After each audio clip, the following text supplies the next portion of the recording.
പ്രിയപ്പെട്ട എം ടിയുടെ വിയോഗം അപ്രതീക്ഷിതമെന്ന് പറയാനാവില്ല. ഒരു പരിധിയോളം അത് കാത്തിരുന്നതാണ്. കുറേ കാലമായിട്ട് അദ്ദേഹത്തിന് ഇടവിട്ട് മാറി വന്ന അസുഖങ്ങൾ, ചികിത്സകൾ, ആശുപത്രിവാസം, വീണ്ടും വിശ്രമം, ഇങ്ങനെയുള്ളൊരു കാലമായിരുന്നു കഴിഞ്ഞൊരു വർഷം. അങ്ങനെ 90 വയസ്സ് പിന്നിട്ട് അദ്ദേഹം എഴുതി വെച്ച വാക്കിലും സാഹിത്യത്തിലും സിനിമയിലും ഒക്കെ ആയിട്ട് നമുക്കിടയിൽ ജീവിക്കും.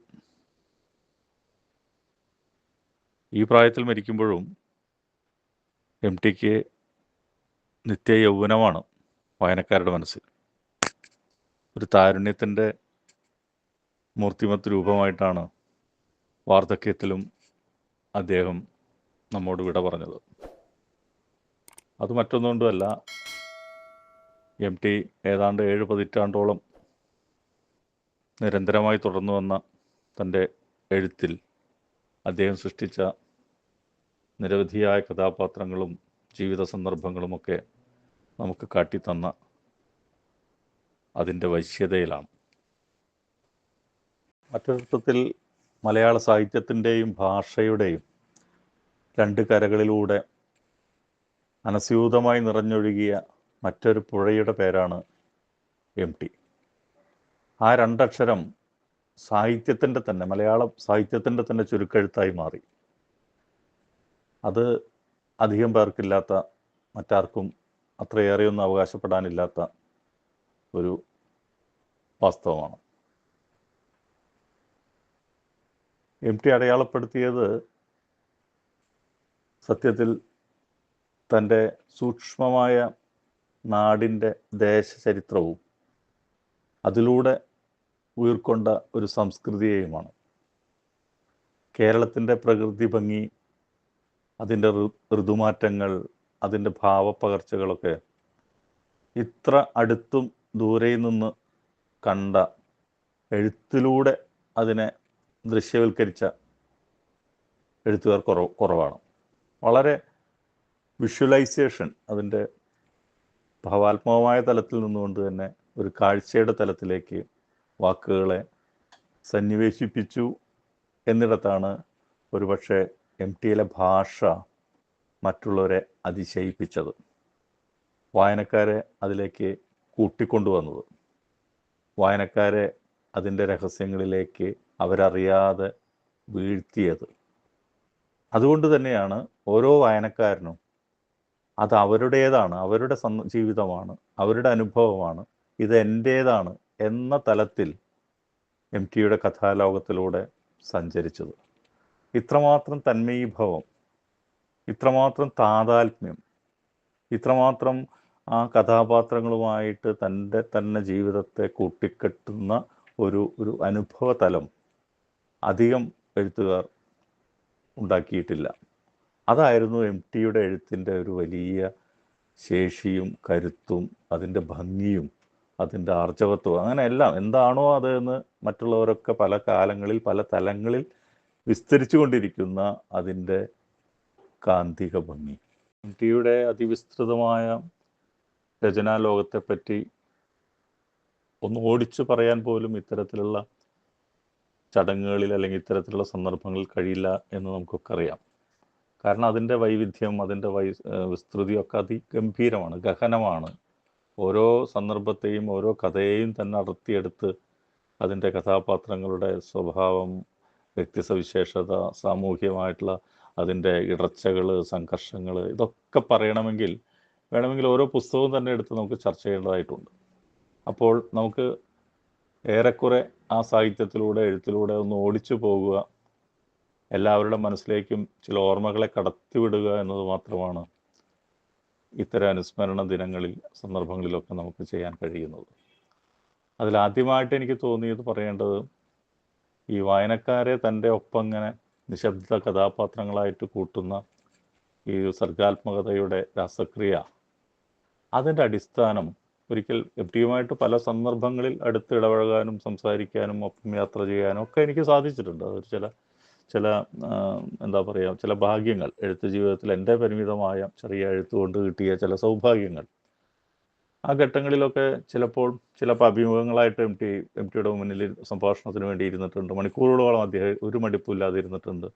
അതൊക്കെ മറ്റ് വ്യക്തിപരമായ ഓർമ്മകളാണ്. അതിലേക്ക് ഇപ്പോൾ ഞാൻ അധികം പോകുന്നില്ല. ഞാൻ പറയാൻ ഉദ്ദേശിച്ചത്, അപ്പോൾ ഒരിക്കലും ഇങ്ങനെ സംസാരിച്ചപ്പോൾ ചോദിച്ചു, എന്താണ് ഈ എഴുത്തിൻ്റെ ഈ ഒരു വലിയ അതിൻ്റെ രഹസ്യം? ആളുകളെ ഇങ്ങനെ അവരെ അതിലേക്ക് ഇങ്ങനെ അടുപ്പിച്ച് നിർത്തുന്ന, എല്ലാവർക്കും അവരുടേതെന്ന് തോന്നുന്ന എഴുത്തിൻ്റെ രഹസ്യം എന്താണെന്ന് ചോദിച്ചപ്പോൾ അദ്ദേഹം പറഞ്ഞത്, അടിത്തട്ട് കാണുന്ന ഏറ്റവും ലളിതമായ ഭാഷയിൽ എഴുതുക. ഇതിനപ്പുറം ഇനി ലളിതവൽക്കരിക്കാൻ കഴിയില്ല എന്നിടത്താണ് എഴുത്തിൽ ഉണ്ടാകേണ്ട സംതൃപ്തി. അതൊരു എല്ലാ കാലത്തെ എഴുത്തുകാർക്ക് കൊടുത്ത ഒരു ഉത്തരമായിട്ടാണ്, എഴുത്തിനെ പറ്റിയുള്ള, രചനയെ പറ്റിയുള്ള ഒരു ഉത്തരമായിട്ടാണ്, പാഠമായിട്ടാണ് എനിക്ക് തോന്നിയത്. അതിലൊരു മറ്റൊരു കാര്യം തോന്നിയിട്ടുള്ളത്, എം ടി സൃഷ്ടിച്ച കഥാപാത്രങ്ങളിൽ ഒന്നും തന്നെ ഒരു നന്മയുടെ അല്ലെങ്കിൽ സ്നേഹത്തിൻ്റെ ഒരു ഏകമുഖ സങ്കല്പമായിരുന്നില്ല. അതൊരേ സമയം മനുഷ്യാനുഭവത്തിൻ്റെ, മനുഷ്യ സാഹചര്യങ്ങളുടെയൊക്കെ, ജീവിത സാഹചര്യങ്ങളുടെയൊക്കെ രണ്ട് പുറവും, അകവും പുറവും, കറുപ്പും വെളുപ്പും, നന്മയും സ്നേഹവും, അതുപോലെ സഹനത്തിൻ്റെയും സമർപ്പണത്തിൻ്റെയും ത്യാഗത്തിൻ്റെയും ഒക്കെ ഒപ്പം ചതി, വഞ്ചന, സ്വാർത്ഥം, അസൂയ, വെട്ടിപ്പിടുത്തം തുടങ്ങിയിട്ടുള്ള മറ്റൊരു ഇരുണ്ട ലോകവും അത് കഥാപാത്രങ്ങളിൽ സന്നിവേശിപ്പിച്ചു എന്നതാണ്. അതായത് ഒരു നായക സങ്കല്പം മാത്രമല്ല, ആ നായക സങ്കല്പത്തിനകത്ത് ഒരു പ്രതിനായകൻ, അല്ലെങ്കിൽ ഒരു പ്രതിനായകനിലകത്ത് എന്ന് വിശ്വസിക്കുന്ന ഒരാളിൽ കാണുന്ന വളരെ അസുലഭമായ മനുഷ്യത്വത്തിൻ്റെ അടയാളങ്ങൾ. ഇങ്ങനെ ഇഴചേർന്നൊരു മനുഷ്യാവസ്ഥയുടെ വിഭിന്ന സവിശേഷതകളാണ് ആ എഴുത്തിലേക്ക് സാധാരണ മനുഷ്യരെ കൂടുതൽ അടുപ്പിച്ചതെന്ന് തോന്നാറുണ്ട്. തന്നെയാണ് ജയിച്ചവരെക്കാൾ ഉപരി തോൽക്കപ്പെടുന്നവരുടെ ധർമ്മസങ്കടങ്ങളാണ്. വിജയഭേരിയേക്കാൾ ഉപരി ഉച്ചത്തിൽ മുഴങ്ങിയത് അവരുടെ വിലാപങ്ങളാണ്. ഒരു ശാപഗ്രസ്തമായ സമൂഹത്തോടുള്ള പ്രതിഷേധം, അതിൻ്റെ ക്ഷോഭമൊക്കെ മാറ്റൊലി കൊണ്ടു. അതുപോലെ കാലത്തിൻ്റെ അനിവാര്യതയിൽ പാപപുണ്യങ്ങളുടെ ഒരു മിശ്രിതാവസ്ഥയിൽ ജീവിക്കാൻ വിധിക്കപ്പെട്ടവർ ഇറങ്ങിപ്പുറപ്പെട്ട, ആശ്രയമില്ലാതെ അന്വേഷിച്ച അത്താണികൾ, പെരുവഴിയമ്പലങ്ങളൊക്കെ തേടിപ്പുറപ്പെട്ട സാധാരണ മനുഷ്യരുടെ അനുഭവങ്ങളാണ് എഴുത്തിൽ നമ്മളെ ആ ഒരു കാന്തിക വലയത്തിലേക്ക് ആകർഷിച്ചത്. അത് എൻ്റേതാണ് എന്ന് തോന്നാൻ ഞാൻ അവിടെ എൻ്റെ അനുഭവങ്ങളെ ചേർത്ത് വയ്ക്കാൻ എനിക്ക് എളുപ്പമുണ്ടായിരുന്നു. ഇത് ഓരോ വായനക്കാരനെ സംബന്ധിച്ചും സാധ്യമായിരുന്നു.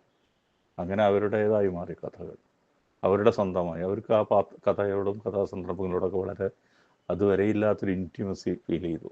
ഈ അവനവനെ തന്നെ ആത്മവിചാരണ ചെയ്യുന്ന അനവധി മുഹൂർത്തങ്ങൾ ഞാൻ പൊതുവായാണ് പറയുന്നത്. അതിപ്പോൾ കാലത്തിലെ സേതുവായാലും ശ്രീവിത്തിലെ ഗോവിന്ദൻകുട്ടിയായാലും മറ്റേത് കഥാപാത്രങ്ങളെടുത്താലും ഈ ഒരു സാധാരണ എന്താ പറയുക, ഈ ഒരു പൊതു സ്വഭാവമുണ്ട്. ഞാൻ അത്തരത്തിൽ കഥാപാത്രങ്ങളിലേക്കോ പ്രത്യേക കഥകളിലേക്കോ പറയാതെ തന്നെ ഞാൻ അങ്ങനെ പൊതു നിരീക്ഷണങ്ങളിൽ കടന്നു വന്ന ചില കാര്യങ്ങൾ പറഞ്ഞു പോവുകയാണ്. അപ്പോൾ ഇത്തരത്തിൽ ഏത് കഥാപാത്രത്തിലും സംഭവിക്കുന്ന ഒരു ഘട്ടത്തിൽ, അല്ലെങ്കിൽ ഇപ്പോൾ ഏറ്റവും ഒടുവിൽ എഴുതിയ വാരണാസിയിലെ സുധാകരനാണെങ്കിലും ഒക്കെ സംഭവിക്കുന്ന ആത്മവിചാരണ എന്ന് പറയുന്ന നിർദാക്ഷിണ്യമായ ചില അവസ്ഥകളുണ്ട്.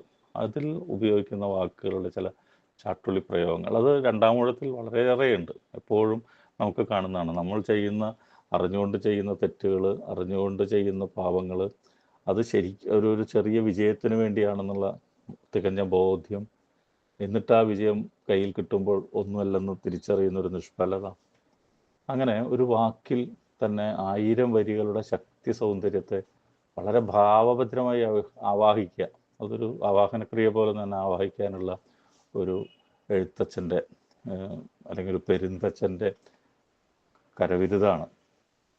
എഴുത്തിൻ്റെ രചനാ ഭംഗിയിൽ അല്ലെങ്കിൽ രചനാ ശില്പത്തിലുള്ള ഒരു തികവാണ് എം ടിയുടെ വാക്കുകളുടെയും പ്രയോഗങ്ങളുടെയും ചിലപ്പോൾ നിശബ്ദതയുടെയും ഒക്കെയുള്ള ധ്വനിസാന്ദ്രമായ പദവിന്യാസങ്ങളും അതിൻ്റെ മഞ്ഞുപെയ്ത്തും ഒക്കെ നമ്മൾ അനുഭവിച്ചത്. അതുണ്ടാക്കുന്ന ഒരു ആന്തരശ്രുതി, എല്ലാവരും പറയാറുണ്ട് എം ടി ഭാഷയുടെ സംഗീതാത്മകത.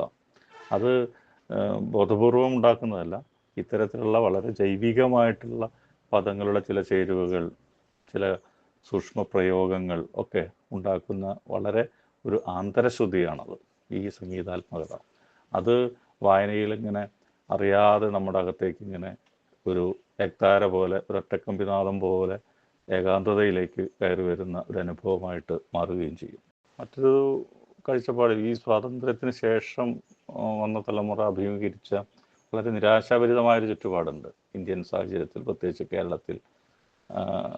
വേണ്ടത്ര തൊഴിലില്ലായ്മ തന്നെ പ്രധാന കാരണം, അതുണ്ടാക്കിയ ദാരിദ്ര്യം, കഷ്ടപ്പാട്, ഇല്ലായ്മകൾ, ഇത് ഒരു സാമൂഹ്യ ജീവിതത്തിൽ ഉണ്ടാക്കുന്ന ഒരു വലിയ വലിയ നിരാശയുടെയും തകർച്ചയുടെയും ആയ ഒരു ചുറ്റുപാടിൽ വ്യക്തി അനുഭവിക്കുന്ന ഒരു ആന്തരിക സംഘർഷമുണ്ട്. അതിൽ തന്നെ അഭ്യസ്തവിദ്യരായ ചെറുപ്പക്കാർ, വളരെ കുറച്ചേ അന്ന് പഠിക്കാനുള്ള സാഹചര്യമുള്ളൂ, പഠിച്ചവർ അല്ലെങ്കിൽ ബിരുദമെടുത്തവരൊക്കെ വളരെ അപൂർവമാണ്. അവർക്ക് പോലും അവർ അർഹിക്കുന്ന അല്ലെങ്കിൽ കുറച്ചെങ്കിലും പരിഗണന കിട്ടാവുന്ന ഒരു തൊഴിൽ സാഹചര്യമോ വരുമാനമോ ഒന്നുമില്ലാത്ത ഒരു കേരളം. അതിപ്പോൾ ഇന്ന് നമുക്ക് ഒരു എന്നോ കഴിഞ്ഞു പോയ പ്രാചീനമായൊരു ചരിത്രമാണ് കേരളത്തെ സംബന്ധിച്ച്. അതല്ല, തൊട്ടടുത്ത ഭൂതകാലത്ത് പിന്നാമ്പുറത്ത് ഇങ്ങനെ ഒരു കേരളം ഉണ്ടായിരുന്നു. ആ സമയത്ത് വ്യക്തി എന്ന നിലയിൽ അനുഭവിക്കുന്ന ദാർശനികമായിട്ടുള്ള പ്രശ്നങ്ങൾ, ഒറ്റപ്പെടലുകൾ, സംഘർഷങ്ങൾ, അവൻ ആഗ്രഹിച്ചൊന്നും കയ്യിൽ കിട്ടാൻ കഴിയാത്ത സാമൂഹിക ചുറ്റുപാടുകൾ, തൊഴിലില്ലായ്മ കൊണ്ട് തന്നെ, സാമ്പത്തികമായിട്ടുള്ള അടിമത്തം കൊണ്ട് തന്നെ അത് വീട്ടിലുണ്ടാക്കുന്ന ദാരിദ്ര്യങ്ങൾ, ആ ദാരിദ്ര്യം പിന്നീട് ബന്ധങ്ങളിൽ ഉണ്ടാക്കുന്ന ശൈഥില്യങ്ങൾ, ഇപ്പോൾ സ്ത്രീ പുരുഷ ബന്ധങ്ങളിലാകട്ടെ, സഹോദര ബന്ധങ്ങളിലാകട്ടെ, ഈവൻ മാതൃപുത്ര ബന്ധങ്ങളിൽ പോലും വിള്ളൽ വീഴ്ത്തുന്ന, ചിതൽക്കുത്തുണ്ടാക്കുന്ന തരത്തിൽ ഇല്ലായ്മകൾ, ദാരിദ്ര്യം അവനെ ആ കാലത്ത് പിടിമുറുക്കിയിട്ടുണ്ട്. അതിൽ നിന്നുള്ള വിമോചനത്തെ, അതിൽ നിന്നുള്ള കുതറിമാറലിനെയായിരുന്നു ഒരുപക്ഷെ MT നാലുകെട്ടിലാകട്ടെ, കാലത്തിലാകട്ടെ, അസുരത്തിലാകട്ടെ, അങ്ങനെ തുടങ്ങിയിട്ടുള്ള അക്കാലത്തെ നോവലുകളിലൂടെ ആവിഷ്കരിക്കാൻ ശ്രമിച്ചത് എന്ന് വേണമെങ്കിൽ പൊതുവായിട്ട് പറയാം. ഈ വ്യക്തിയും സമൂഹവുമായുള്ള ഈ വൈരുദ്ധ്യം, അല്ലെങ്കിൽ എപ്പോഴും ഉണ്ടാകുന്ന ഈ ആന്തരികമായ സംഘർഷം, പൊരുത്തക്കേടുകൾ ആണ് ഒരുപക്ഷെ MTയിലെ ഏകാഗിയെ, അല്ലെങ്കിൽ ഒറ്റപ്പെട്ടവൻ, അല്ലെങ്കിൽ എപ്പോഴും നമ്മൾ ക്ലീഷയായിട്ടൊക്കെ MTയെ പറ്റി പറയുന്ന പോലെ ആൾക്കൂട്ടത്തിലിരിക്കുമ്പോഴും ഒറ്റപ്പെടുന്ന, ഏകാഗിയാകുന്ന ഒരു മനുഷ്യൻ്റെ ആത്മാന്വേഷണത്തിലേക്ക്, അകത്തേക്കുള്ള നോട്ടത്തേക്ക് MTയെ എത്തിച്ചത്, മലയാള കഥയെ വ്യാവർത്തിപ്പിച്ചത്. മലയാള കഥയുടെ അതുവരെയുള്ള ഗതിവിഗതികളെ പറ്റി, അതിൻ്റെ വളർച്ച ക്രമാനുഗതമായിട്ട് പറയാൻ ഞാൻ ഈ അവസരം ഉദ്ദേശിക്കുന്നില്ല. കാരണം അതുവരെ കഥയിലുണ്ടായിരുന്ന ഒരു ഉൽപ്പതിഷ്ണുവായിട്ടുള്ള നവോത്ഥാനകാല മനുഷ്യനിൽ നിന്ന് വ്യത്യസ്തനായിട്ട് ഒരു ആധുനികതയുടെ ഒരു കടന്നേറ്റം, അതിൻ്റെ പകർന്നാട്ടങ്ങൾ എങ്ങനെയാണ് തുടങ്ങിയത് എന്ന് MTയും പത്മനാഭനും മാധവിക്കുട്ടിയും വിജയനും കാക്കനാടനും ഒക്കെ അടങ്ങുന്ന തലമുറ നമുക്ക് കാട്ടിത്തന്നതാണ്. അപ്പോൾ ഒരു പരാജയപ്പെടുമെന്ന് അറിഞ്ഞുകൊണ്ട് തന്നെ ജീവിതത്തെ അഭിമുഖീകരിക്കേണ്ടി വരുന്ന, ഒറ്റപ്പെടുമെന്ന് അറിഞ്ഞുകൊണ്ട് തന്നെ സ്നേഹിക്കുന്ന ഒരു തരത്തിലുള്ള ഏകാഗിയായ മനുഷ്യൻ്റെ ആത്മവ്യഥകളിലേക്ക്, അകംബോധത്തിലേക്ക് കാഴ്ചയെ മാറ്റിവെച്ചു. പുറത്തു നിന്ന് അകത്തേക്ക് ഉള്ളൊരു നോട്ടം. അങ്ങനെ ഒരു തരത്തിൽ ഇവർ വിമർശന വിധേയരായിട്ടുണ്ട്. അക്കാലത്തൊക്കെ ഈ സാമൂഹ്യ ബന്ധമായ കാഴ്ചകളെ കുറെ കൂടി വ്യക്തിനിഷ്ഠമാക്കി എന്ന ഒരു പരാമർശത്തിൽ ഇവരെയൊക്കെ പലരും വിമർശിക്കാറുണ്ട്. പക്ഷെ അങ്ങനെയല്ല. ഈ തുറന്ന സമൂഹത്തിൽ, അതിൻ്റെ തുറസ്സുകളിൽ, അതിൻ്റെ എന്താ പറയുക, വിശാലമായ ഭൂമികയിൽ പലപ്പോഴും പൊരുത്തപ്പെടാൻ കഴിയാതെ ഇല്ലായ്മ ഉണ്ടാകാം, അവഗണന ഉണ്ടാകാം, നിസ്സഹായത കൊണ്ടാകാം, അങ്ങനെ പല പല കാരണങ്ങളാൽ ഒറ്റപ്പെട്ടു പോകുന്ന ഈ മനുഷ്യരുടെ അവരുടെ നഷ്ടങ്ങൾ, അവരുടെ പ്രണയവിഷാദങ്ങൾ, അവരുടെ ബന്ധങ്ങളിൽ സംഭവിക്കുന്ന തകർച്ചകൾ, അതിൽ സംഭവിക്കുന്ന ചതികൾ, അങ്ങനെയുള്ള വളരെ സൂക്ഷ്മമായിട്ട് ജീവിതത്തിൻ്റെ, പച്ചയായ ജീവിതത്തിൻ്റെ അനുഭവ മേഖലകളായിട്ട് കഥകൾ മാറി എന്നിടത്താണ് ഒരുപക്ഷെ ഈ കഥകൾ എല്ലാ കാലത്തെയും കഥകളായിട്ടും എക്കാലത്തെയും മനുഷ്യാവസ്ഥയുടെ ഭാവഭേദങ്ങളായിട്ടും ആലേഖനം ചെയ്യപ്പെട്ടതെന്ന് തോന്നാറുണ്ട്. ഈ 9 ദശകങ്ങളുടെ വളരെ കർമ്മനിരതമായ ജീവിതത്തിൽ MT കൈവയ്ക്കാത്ത മേഖലകളില്ല എന്ന് വേണം പറയാം. ഒരുപക്ഷെ എഴുത്തുകാരൻ എന്നതിനോടൊപ്പം തന്നെ നമുക്കൊക്കെ അറിയാവുന്ന സിനിമ, തിരക്കഥാകൃത്ത്, സംവിധായകൻ, ബാലസാഹിത്യം, ഡോക്യുമെൻ്ററി, യാത്രാവിവരണം, ലേഖനങ്ങൾ, തൻ്റെ ജോലിയുടെ ഭാഗമായിട്ട് എഴുതിയ അനവധി പത്രാധിപ കുറിപ്പുകൾ, ഇങ്ങനെ എഴുത്തിൻ്റെ തന്നെ പല തരങ്ങളിലൂടെ ഒരേ സമയം കൈവച്ച ആളുകൾ വളരെ കുറവാണ്. അത്രമാത്രം അതിനകത്ത് ജാഗ്രത ആയിരുന്നു, വളരെയധികം ആത്മാർപ്പണം ഈ ഒരു മേഖലയിൽ ഉള്ളതുകൊണ്ട് മാത്രമാണ് ഒരു മനുഷ്യന് തൻ്റെ ജീവിതത്തിൻ്റെ ഭൂരിഭാഗം സമയവും ഇതിനു വേണ്ടി മാറ്റിവെക്കാൻ പറ്റുക. അല്ലെങ്കിൽ തൻ്റെ വിനോദങ്ങൾക്ക്, അല്ലെങ്കിൽ തൻ്റെ എന്താ പറയുക ഇഷ്ടങ്ങൾക്ക്, തൻ്റേതായ പ്രിയപ്പെട്ട സ്വകാര്യതകളിലേക്ക് മടങ്ങിപ്പോകാൻ ആഗ്രഹിക്കുന്ന ഏതൊരു മനുഷ്യനും ത്യജിച്ചുകൊണ്ടാണ്, അതൊക്കെ ഒഴിവാക്കിക്കൊണ്ടാണ് ഇത്രയും സമൃദ്ധമായ ഒരു സാഹിത്യ ജീവിതവും സിനിമാ ജീവിതവും ഒക്കെ എം ടി സാധ്യമാക്കിയത് എന്ന് നമ്മൾ പറയേണ്ടതുണ്ട്. പലരും അത് പറയാറില്ല, പലപ്പോഴും അത് വിസ്മരിക്കപ്പെടാറുണ്ട്. ഒരു മനുഷ്യൻ ഇങ്ങനെ അതിപ്രശസ്തിയിലേക്കോ വളരെ വലിയ ഔന്നത്യങ്ങളിലേക്കോ, അത് പുരസ്കാരങ്ങളാകട്ടെ, അംഗീകാരങ്ങളാകട്ടെ, ദേശാന്തര ബഹുമതികളാകട്ടെ, എന്തോ ആകട്ടെ, അതിലേക്കൊക്കെ ഇങ്ങനെ നടന്നെടുക്കുമ്പോഴും അതിനുവേണ്ടി അദ്ദേഹം അനുഭവിക്കുന്ന, ത്യജിക്കുന്ന വലിയ നഷ്ടങ്ങൾ, സഹിക്കുന്ന, എന്താ പറയുക, നേരിടുന്ന പ്രയാസങ്ങൾ, ജീവിതത്തിൻ്റെ നഷ്ടങ്ങളൊന്നും ആരും ഓർമ്മിക്കാറില്ല. നേട്ടങ്ങളെപ്പറ്റി പറയുമ്പോൾ ഒരിക്കൽ ഞാൻ അദ്ദേഹത്തോട് തന്നെ നേരിട്ട് ചോദിച്ചിട്ടുണ്ട് ഈ നഷ്ടങ്ങൾ. അപ്പോൾ അതിന് എം ടി എല്ലാവരോടും എപ്പോഴും പറയുന്നൊരു മറുപടി ഇതാണ്: എഴുത്തുകൊണ്ട് പ്രശസ്തി ഉണ്ടാവുന്നോ, പണം ഉണ്ടാവുന്നോ, അതുകൊണ്ട് ജീവിക്കാൻ ഒരു ജോലി കിട്ടുന്നോ ഒന്നും വിചാരിച്ചിട്ടല്ല എഴുത്തിലേക്ക് വരുന്നത്. അത് മറ്റേതോ ചില അന്വേഷണങ്ങളുടെയും അസ്വാസ്ഥ്യങ്ങളുടെയും ഭാഗമായിട്ട് ഇത് എഴുതിയേ തീരൂ, അല്ലെങ്കിൽ എനിക്കിങ്ങനെ പറയേണ്ടതുണ്ട് എന്ന് പറയുന്ന ഒരു ബോധ്യം, എന്ന് പറയുന്ന ഒരു തരത്തിലുള്ള ഒരു ചുരമാന്തൽ തൻ്റെ അകത്ത് നടക്കുമ്പോൾ താൻ എഴുതിപ്പോകുന്നു. അങ്ങനെ എഴുതുന്നത് വലിയ കേമമാണെന്നോ, എല്ലാ കാലത്തും എല്ലാവരെയും വെല്ലുന്നതാണെന്നോ ഒരു തരത്തിലുള്ള മിഥ്യാബോധവും അദ്ദേഹത്തെ സംബന്ധിച്ചില്ല. തൻ്റെ സ്വന്തം എഴുത്തിനെ പറ്റിയില്ല. അത് എവിടെയോ ആരോ വായിക്കുന്നു, ചിലത് നല്ലതെന്ന് പറയുന്നു, കത്തുകൾ വരുന്നു, ചിലപ്പോൾ നേരിട്ട് പറയുന്നു, അതൊരു പ്രേരണയായിട്ട് മാറുന്നു, തുടർന്ന് എഴുതുന്നു, അങ്ങനെ എഴുത്തിൽ തുടരുന്നു എന്നാണ് എം ടി പലപ്പോഴും തൻ്റെ തന്നെ എഴുത്തിനെ പറ്റി സ്വയം വിലയിരുത്തി സംസാരിക്കാറുള്ളത്. എം ടിയിലെ എഴുത്തുകാരനെ പറ്റി പറയുമ്പോൾ തന്നെ ഒപ്പം തന്നെ പറയേണ്ട മറ്റൊരു ഭാഗമാണ് എം ടിയിലെ വായനക്കാരൻ. ആ എം ടിയിലെ വായനക്കാരനോളം തന്നെ ഒരുപക്ഷെ എം ടിയെ തൃപ്തിപ്പെടുത്തിയിട്ടുണ്ടാകില്ല എം ടിയിലെ എഴുത്തുകാരൻ. അത് അദ്ദേഹം തന്നെ പറയാം. കാരണം അദ്ദേഹം വായിച്ചു കൂട്ടിയ ലോക ക്ലാസിക്കുകൾക്ക്, അത് ചെറുതും വലുതും പ്രശസ്തരുടെയും അപ്രശസ്തരുടെയും ഒക്കെ എന്തും എവിടെ എപ്പോൾ കയ്യെ കിട്ടിയാലും അത് വായിച്ച് അത് മനനം ചെയ്യാതെ അദ്ദേഹം മടക്കി വയ്ക്കില്ല. എപ്പോഴും പറയാറില്ലേ, മഞ്ഞിൽ തന്നെ ഒരു വിമലയുടെ അനുഭവം പറയുന്ന, അല്ലെങ്കിൽ ആ ഒരു കഥ പറയുന്നത് എങ്ങനെയാണ്: വായിക്കാനൊന്നുമില്ല. അങ്ങനെ വായിക്കാനൊന്നുമില്ലാത്തൊരു ദിവസമോ ഒരു മണിക്കൂറോ ഒരു വിശ്രമവേളയോ കടന്നു പോകുന്നത് അദ്ദേഹത്തെ സംബന്ധിച്ച് ആലോചിക്കാൻ കഴിയില്ല.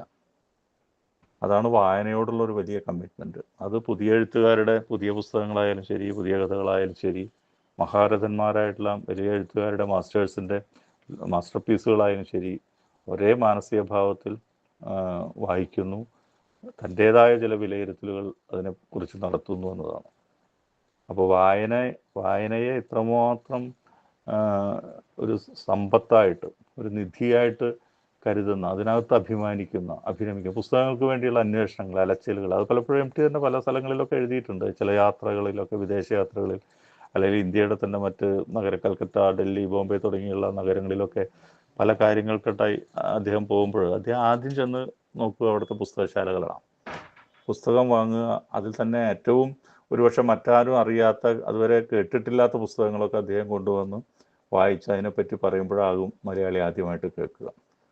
ഏകാന്തയുടെ 100 വർഷങ്ങളൊക്കെ അങ്ങനെ എം ടിയാണ് ആദ്യം പറയുന്നത്. പിന്നീടാണ് അത് നോബൽ പുരസ്കാരം നേടുന്നതും ലോകമാകെ ചർച്ച ചെയ്യുന്നതൊക്കെ എം ടി കേരളത്തിൽ വന്ന് സംസാരിക്കുന്നത്.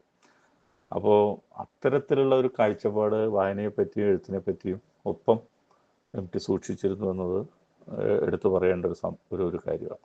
എഴുത്തിനോടൊപ്പം തന്നെ ക്ലേശകരമായ മറ്റൊരു മേഖലയാണ് സിനിമ എഴുത്തും അതിനു വേണ്ടിയുള്ള സംവിധാന നിർവഹണമൊക്കെ എന്ന് നമുക്കറിയാം. അത് ഭാരിച്ച മറ്റൊരു കൂട്ടായ്മയുടെ ഉത്തരവാദിത്വം കൂടിയാണ്. പലരാൾ ചെയ്യപ്പെടുന്ന ഒരു പൂർത്തീകരണമാണ് അത്. പണത്തിൻ്റെ ഒരു വലിയ മുതൽ മുടക്കിൻ്റെയൊക്കെ ഉള്ളൊരു അംശമുണ്ട്. ഒരു വ്യാപാര മേഖല അതിനകത്ത് അറിഞ്ഞോ അറിയാതെയോ, എത്ര ഇല്ലെന്ന് പറഞ്ഞാലും അതിനകത്തുണ്ട്.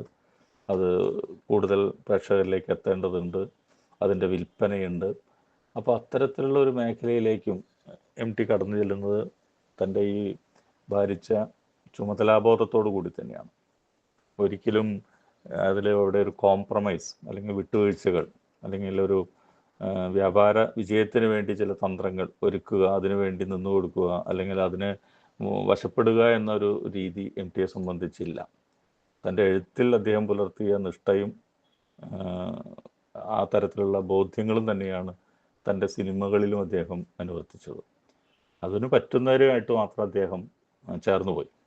അല്ലാത്തവരോട് വളരെ മാന്യമായ രീതിയിൽ ഒഴിവാകുകയും ചെയ്തു. അങ്ങനെ അനവധി അനുഭവങ്ങൾ പലരും പറയാറുണ്ട്. അദ്ദേഹത്തിൻ്റെ തിരക്കഥയ്ക്ക് വേണ്ടി കാവലിരുന്ന് മാസങ്ങളോളം വർഷങ്ങളോളം കാത്തിരുന്നിട്ട് കിട്ടാത്ത സംവിധായകർ, വലിയ പ്രശസ്തരായ സംവിധായകർ നമുക്കിടയിലുണ്ട്. അതേസമയം അദ്ദേഹത്തിന് വിശ്വാസം തോന്നുന്ന ഒരു പുതിയ തുടക്കക്കാരനിൽ പോലും അദ്ദേഹം അത് ഏൽപ്പിച്ചു കൊടുക്കാനും മടിക്കാറില്ല. വലിയ സിനിമകൾ ചെയ്ത് വലിയ അംഗീകാരങ്ങളൊന്നും ഇല്ലെങ്കിൽ പോലും MTയുടെ പല സിനിമകൾ എടുത്ത് നോക്കിയാൽ കാണാം അതൊക്കെ ചെയ്തിട്ടുള്ളത്. ഇപ്പോൾ ഹരികുമാറിനെ പോലെയൊക്കെ, ഹരികുമാർ സുഹൃതം ചെയ്യുമ്പോൾ അത്ര അതീവ വലിയൊരു ബാക്ക് ഹിസ്റ്ററി ഒന്നുമില്ല. പക്ഷേ ആ വിശ്വാസ്യത, അദ്ദേഹത്തിന് അത് ചെയ്യാൻ കഴിയുമെന്ന് പറയുന്ന ഒരു നിരീക്ഷണം, കണ്ടെത്തൽ, അത് ഓരോ മനുഷ്യനിലും MTക്ക് ഉണ്ട്. ഒരു ഒബ്സർവേഷൻ ഉണ്ട്. വളരെ മാറി നിന്നുകൊണ്ട് ഒരു മനുഷ്യൻ്റെ അക്കത്തൂക്കം ഉൾക്കൊള്ളാൻ കഴിയുന്ന ഒരു എന്താ പറയുക, ശേഷി, ഒരു സിദ്ധി MTക്ക് ഉണ്ടായിരുന്നു. അത് എഴുത്തുകാരോടുണ്ട്, സിനിമാ നിർമ്മാതാക്കളോടുണ്ട്, സംവിധായകരോടുണ്ട്, അഭിനേതാക്കളോടുണ്ട്. പല സിനിമയിലെയും MTയുടെ സിനിമയിലെയും അഭിനേതാക്കളെ കാസ്റ്റിംഗ് സമയത്ത് നിശ്ചയിച്ചിരുന്ന പോലെ MT ആണെന്ന് നമുക്കറിയാം. അത് ചില ഭാവങ്ങൾ, താൻ മനസ്സിൽ കാണുന്ന ഭാവങ്ങളെ ആവിഷ്കരിക്കാൻ കെൽപ്പുള്ളവരെ കണ്ടെത്തുക. അത് തുടക്കക്കാരാകട്ടെ, പുതുമുഖങ്ങളാകട്ടെ, അഭിനയിച്ച് കഴിവ് തെളിയിച്ചവരാകട്ടെ, അവരെ കണ്ടെത്തുക എന്നത് MTയെ സംബന്ധിച്ച് ഒരു എന്താ പറയുക, അപാരമായിട്ടുള്ളൊരു സിദ്ധിവിശേഷമായിട്ട് തോന്നാറുണ്ട്. അത് ആ കാസ്റ്റിങ്ങിൽ സിനിമയുടെ തന്നെ പരിപൂർണ വിജയത്തിലേക്ക് എങ്ങനെ എത്തിക്കുന്നു എന്നുകൂടി നമ്മൾ മനസ്സിലാക്കുമ്പോൾ അത് കൂടുതൽ ബോധ്യമാകും. ഈ സിനിമകളെ പറ്റി പറയുമ്പോൾ നിർമ്മാല്യത്തെ പറ്റി പറയാതിരിക്കാൻ കഴിയില്ല. കാരണം അത് അങ്ങനെ ലോക ക്ലാസിക് എന്ന് തന്നെ വിശേഷിപ്പിക്കാവുന്ന ഒരു ഇന്ത്യൻ സിനിമയായിട്ട് മാറുകയുണ്ട്. ഇപ്പോൾ പത്താർ പാഞ്ചാലിയുടെ സത്യജിത് റായ് സിനിമകളെ പറ്റിയൊക്കെ പറയുന്നത് പോലെ തന്നെ മലയാള സിനിമയുടെ ഒരു വലിയ എക്കാലത്തെയും മാതൃക, ഒരു ശരിയായ സിനിമയുടെ ദൃശ്യം എന്ന് പറയുന്ന നിർമ്മാല്യം നമ്മുടെ മുമ്പിലുണ്ട്. ആ നിർമ്മാല്യം വലിയ അതിസാഹസികമായിട്ടാണ് ചിത്രീകരിച്ചത്, അറിയാം. അതിൻ്റെ പണം കണ്ടെത്തുന്നതിനും സ്വരൂപിക്കുന്നതിനൊക്കെ ഒരുപാട് കഷ്ടപ്പെട്ടു. പല സുഹൃത്തുക്കളും കടം കൊടുത്തിട്ടും കടം വാങ്ങിയിട്ടൊക്കെയാണ് MT ചിത്രം എടുത്തത്. അതാണ് ഏറ്റവും ലോ കോസ്റ്റിൽ, ഏറ്റവും താഴെ എന്താ പറയുക, ഒരു മെത്തപ്പായി വിരിച്ചിട്ടാണ് അതിൽ നടന്മാർ ഒരു വീട് വാടകയ്ക്ക് എടുത്ത് ഉറങ്ങിയിരുന്നൊക്കെ MT തന്നെ എഴുതിയിട്ടുണ്ട്, MT തന്നെ പറഞ്ഞിട്ടുണ്ട്. അതിൽ ആ അംശങ്ങളൊക്കെ മാറ്റി നിർത്തിക്കൊണ്ട്, അതുപോലെ അതിൽ നാട്ടിലെ കർഷകരുടെ ജനറേറ്ററുകൾ, വെള്ളം പമ്പ് ചെയ്യാൻ ഉപയോഗിച്ചിരുന്ന ജനറേറ്ററുകൾ കൊണ്ടുവന്നാണ് രാത്രി ചില സീനുകൾക്ക് വേണ്ടി വെളിച്ചമൊക്കെ ഉണ്ടാക്കിയത്. അത്തരത്തിൽ വളരെയധികം നമുക്കിന്ന് ആലോചിക്കാൻ പോലും കഴിയാത്ത തരത്തിലുള്ള കഷ്ടപ്പാടുകളും ബുദ്ധിമുട്ടുകളും സഹിച്ചുകൊണ്ടാണ് സിനിമ എന്ന് പറയുന്ന ഉദാത്തമായൊരു കലയുടെ പരിപൂർണതയ്ക്ക് വേണ്ടി MT ഒരു കാലത്ത് പ്രയത്നിച്ചത്. തീർച്ചയായിട്ടും MTയോടൊപ്പം ഒരു ഏറ്റവും സുഹൃത്തുക്കൾ, അദ്ദേഹത്തിൻ്റെ നാട്ടുകാർ, ഗുരുതുല്യമായ ചിത്ര നമ്പൂതിരിപ്പാടിനെ പോലെയുള്ള തുല്യരായ ആളുകളൊക്കെ അദ്ദേഹത്തെ സഹായിച്ചിട്ടുണ്ട് പല തലങ്ങളിൽ നിന്നുകൊണ്ട്. ഞാനിവിടെ പറഞ്ഞ അതിൻ്റെ അവസാന രംഗത്ത് എല്ലാവരും പറയുന്നതാണ് അത്. പക്ഷേ MT തന്നെ പറയാറുണ്ട്, ഇന്നാണെങ്കിൽ അങ്ങനെ ഒരു രംഗം നമുക്ക് ആലോചിക്കാൻ കഴിയുമോ? അത് കാണിക്കുന്നത്, അല്ലെങ്കിൽ അത് ചൂണ്ടുന്നത് ഇപ്പോഴത്തെ കേരളത്തിൻ്റെ മാറിയ സാമൂഹ്യ സാംസ്കാരിക അന്തരീക്ഷത്തെയാണ്. എല്ലാം തകർന്നു നിൽക്കുന്ന ഒരു വെളിച്ചപ്പാട് താൻ ആവാഹിച്ചു തുള്ളുന്നുവെന്ന് വിശ്വസിക്കുന്ന ദേവിയുടെ തന്നെ വിഗ്രഹത്തിലേക്ക് നീട്ടിക്കാറി തൻ്റെ ചോര തുപ്പുന്ന ആ ഒരു രംഗം ഇന്ന് മലയാളിയുടെ ഭാവനയിൽ പോലും വരാൻ കഴിയാത്ത വിധം സമൂഹം അലോസരമായിട്ടുണ്ട്. സമൂഹം വിഭജിക്കപ്പെട്ടിട്ടുണ്ട്. എത്ര ഇല്ലെന്ന് പറഞ്ഞാലും ഈ ജാതിയുടെയും മതത്തിൻ്റെയും ആചാരത്തിൻ്റെയൊക്കെ പേരിൽ മനുഷ്യർ തമ്മിൽ വലിയ അന്തരം, വലിയ അകലം, വലിയ തരത്തിലുള്ള ഒരു ഉള്ളിൽ വളരുന്നൊരു ശത്രുത, അവരനോടുള്ള വിദ്വേഷം, വൈരാഗ്യം, ഇത് ഇന്ന് ഒരു മുഖ്യധാരയായിട്ട് മാറിയിട്ടുണ്ട്. ഇതിനെതിരെ ആയിരുന്നു ഈ കാലത്തെയൊക്കെ മനുഷ്യർ ഇതുവരെ പ്രവർത്തിച്ചതും എഴുതിയതും പ്രസംഗിച്ചതും എന്നൊക്കെ നമ്മൾ ആലോചിക്കുമ്പോൾ, MT മാത്രമല്ല, തൊട്ടപ്പുറത്തും ഇപ്പുറത്തൊക്കെയുള്ള അനവധി പേർ നവോത്ഥാന കാലം തൊട്ട് മനുഷ്യൻ കേരളീയൻ മുന്നേറിയ കാലം, നാരായണ ഗുരുവിലൂടെ ആകട്ടെ, അത് VT അല്ലെങ്കിൽ പ്രേംജി അല്ലെങ്കിൽ EMS അല്ലെങ്കിൽ അങ്ങനെ ചെറുകാട് തുടങ്ങി സാഹിത്യത്തിൽ, സമൂഹത്തിൽ, സംസ്കാരത്തിൽ, നാടകത്തിൽ, സിനിമയിൽ, അങ്ങനെ നാനാവിധമായിട്ടുള്ള മനുഷ്യൻ ഇടപെടുന്ന എല്ലാ മേഖലകളിലും ഒരേ സമയം സംഭവിച്ച മുന്നേറ്റങ്ങളുടെയും ഒക്കെ ഒരു സമരചരിത്രം. അത് തന്നെയാണ് കമ്മ്യൂണിസ്റ്റ് പാർട്ടിയുടെ ഉദയവും കമ്മ്യൂണിസ്റ്റ് പാർട്ടിയുടെ വളർച്ചയും. അത് മുന്നോട്ട് വെച്ച സാമൂഹ്യ മുന്നേറ്റങ്ങളും ഭൂപരിഷ്കരണം, അല്ലെങ്കിൽ 57 മന്ത്രിസഭ, ഇതൊക്കെ നമ്മൾ എപ്പോഴും പറയുന്നതാണ്. ഇങ്ങനെയുള്ള ഒരു അവസ്ഥയിലേക്ക് കേരളത്തെ കളമൊരുക്കിയത്, കേരളത്തെ മാറ്റിത്തീർത്തത് ഇങ്ങനെ പല പല തലങ്ങളിൽ അടുക്കി വെച്ച കല്ലുകൾ കൊണ്ടുണ്ടാക്കിയ ഒരു എടുപ്പായിരുന്നു. ആ എടുപ്പുകളാണ് ഒരുപക്ഷെ സമീപകാലത്ത് പെട്ടെന്ന് തകർന്നു വീണത് എന്ന ഒരു വലിയ ദുരന്തബോധം എം ടിക്ക് ഉണ്ടായിരുന്നു. അതുകൊണ്ടാണ് എം ടി സൃഷ്ടിച്ച സാഹിത്യ ലോകം മുഴുവൻ മതേതരമായൊരു സംസ്കാരത്തിൻ്റെ മനുഷ്യ സ്നേഹത്തിൻ്റെയും മാനവികതയുടെയുമായ ഒരു മുഖമാണ് കാട്ടിത്തന്നതെന്ന് നമ്മളൊക്കെ പറയുന്നത്. കാരണം അതിപ്പോൾ ഏത് കഥയെടുത്താലും അപ്പോൾ എം ടിയുടെ അസുരവിത്ത് അതിൻ്റെ നിദർശനമാണ്. ഇരു മതങ്ങൾ തമ്മിലുള്ള മുസ്ലിം ഹിന്ദു സാഹോദര്യത്തിൻ്റെ ഈ മതമാറ്റം സംഭവിച്ച അദ്ദേഹം അബ്ദുള്ളയായിട്ട് ഗോവിന്ദൻകുട്ടി പഴയ വീട്ടിലേക്ക് കടന്നു വരുമ്പോൾ കുഞ്ഞുമരക്കാർ അതുവരെ സംരക്ഷകനായി നിന്നിരുന്ന മുസ്ലിംകാരനെ ആട്ടിറക്കുകയാണ് ആ ഒരു സന്ദർഭം. കാരണം നിന്നെ മതം മാറ്റി കാണാനല്ല ഞാൻ നിനക്ക് അഭയം തന്നത്, അത് വിട്ടിട്ട് നിന്നിൽ കണ്ട മനുഷ്യനെയും നിന്നിലെ മനുഷ്യത്വത്തെയാണ് ഞാൻ സ്നേഹിച്ചത് എന്ന് പറയുന്ന ഒരു ഘട്ടമുണ്ടല്ലോ. അങ്ങനെ തന്നെയാണ് ഏത് പോളവും തിരവും എടുത്താലും വാരിക്കുഴി എടുത്താലും ബന്ധനം എടുത്താലും എവിടെയും കടന്നു വരുന്ന ഈ ഒരു മതമൈത്രിയുടെയും സാഹോദര്യത്തിൻ്റെയും, അത് മനുഷ്യൻ ഏത് ചട്ടക്കൂട്ടിൽ ജീവിച്ചാലും ആചാരബദ്ധമായി ജീവിച്ചാലും അവർ തമ്മിലുണ്ടാകേണ്ട ആന്തരികമായൊരു ബന്ധത്തിൽ ഇതൊന്നും ഒരു വിഷയമല്ല. ഏറ്റവും അടുപ്പവും ചങ്ങാത്തത്തിനും പ്രണയത്തിനും ജീവിതം തുഴയാനൊന്നും ഇതൊരു തടസ്സമാകില്ല. അല്ലെങ്കിൽ അതിന് തടസ്സമായി നിൽക്കുന്ന സമൂഹത്തെ, അതിൻ്റെ പ്രതിബന്ധങ്ങളെ, അതിൻ്റെ ആചാരങ്ങളെ തട്ടി മുന്നോട്ട് പോകും, കുതിക്കും എന്ന ഒരു വലിയ ആത്മവിശ്വാസത്തിൻ്റെ പ്രതീകങ്ങളായിരുന്നു എം ടിയുടെ കഥാപാത്രങ്ങൾ.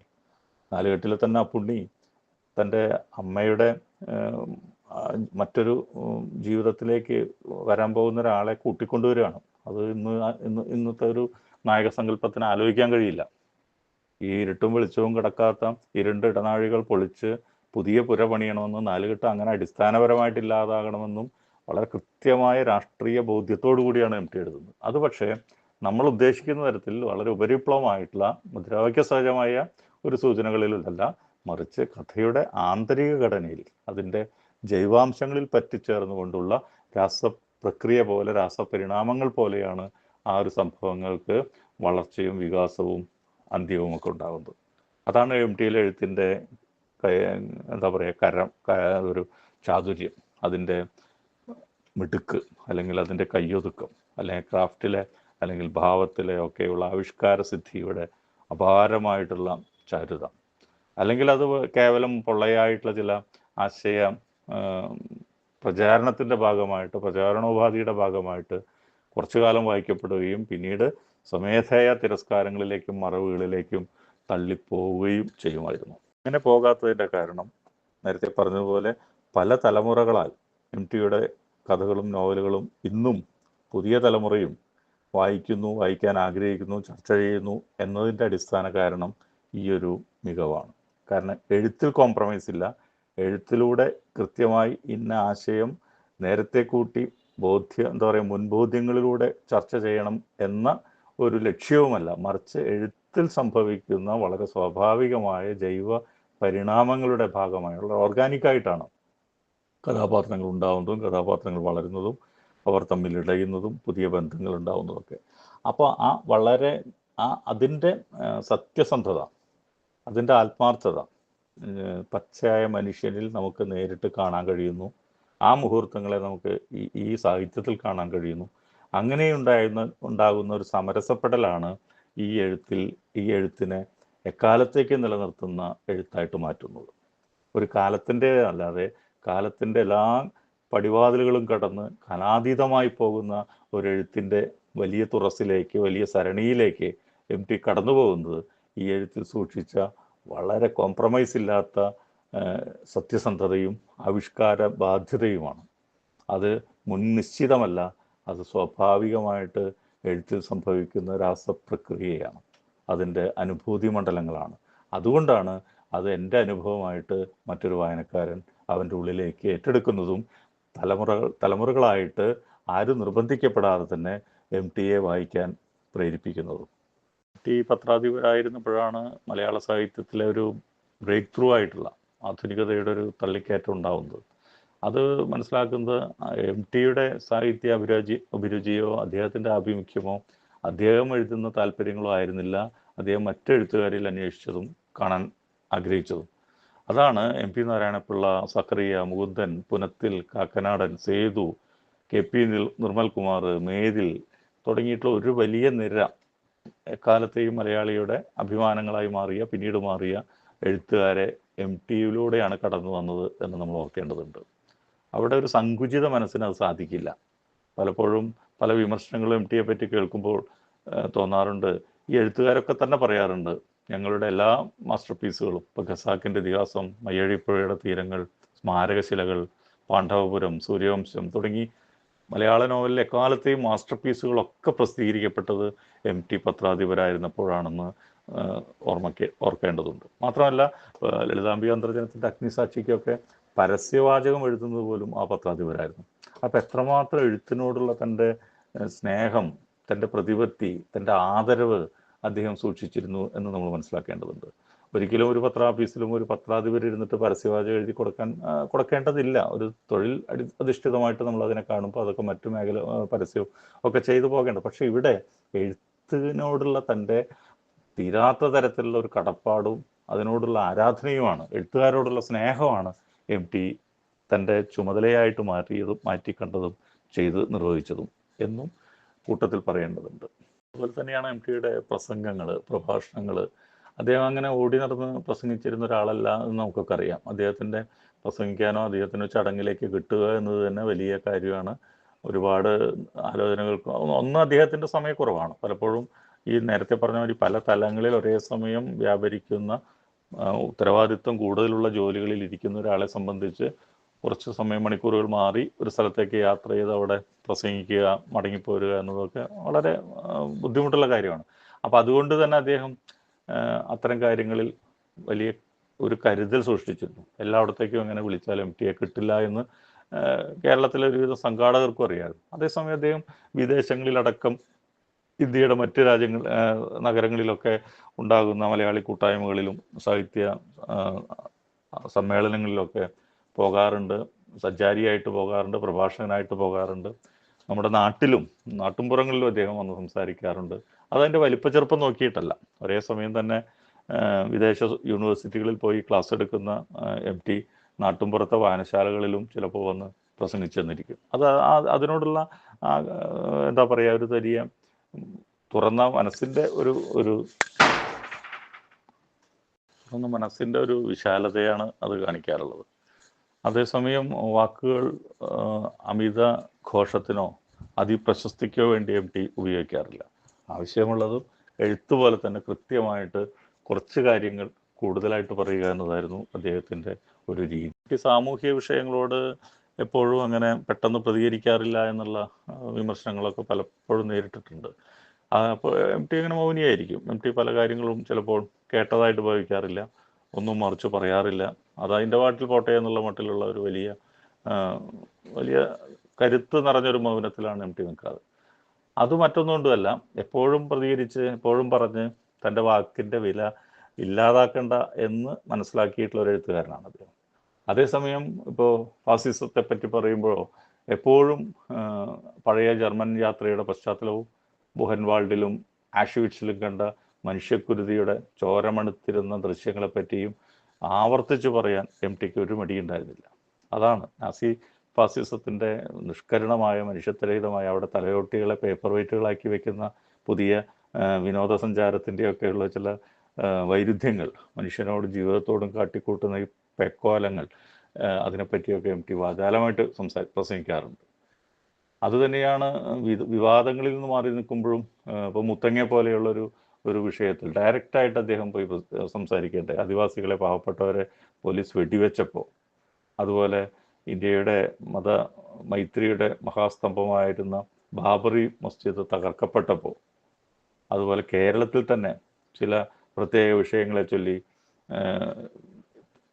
മതങ്ങളും ജാതികളും കൂടുതൽ മനുഷ്യരെ അകറ്റാൻ തുടങ്ങിയപ്പോൾ, അതിൻ്റെ നെറികേടുകളിലേക്ക് ആളുകളെ ചതികളിലേക്ക് വീഴ്ത്താൻ തുടങ്ങിയപ്പോൾ അദ്ദേഹം ഇടപെട്ടിട്ടുണ്ട്, സംസാരിച്ചിട്ടുണ്ട്. ഇതല്ല മനുഷ്യത്വം, ഇതല്ല ശരി എന്നെല്ലാം പറഞ്ഞിട്ടുണ്ട്.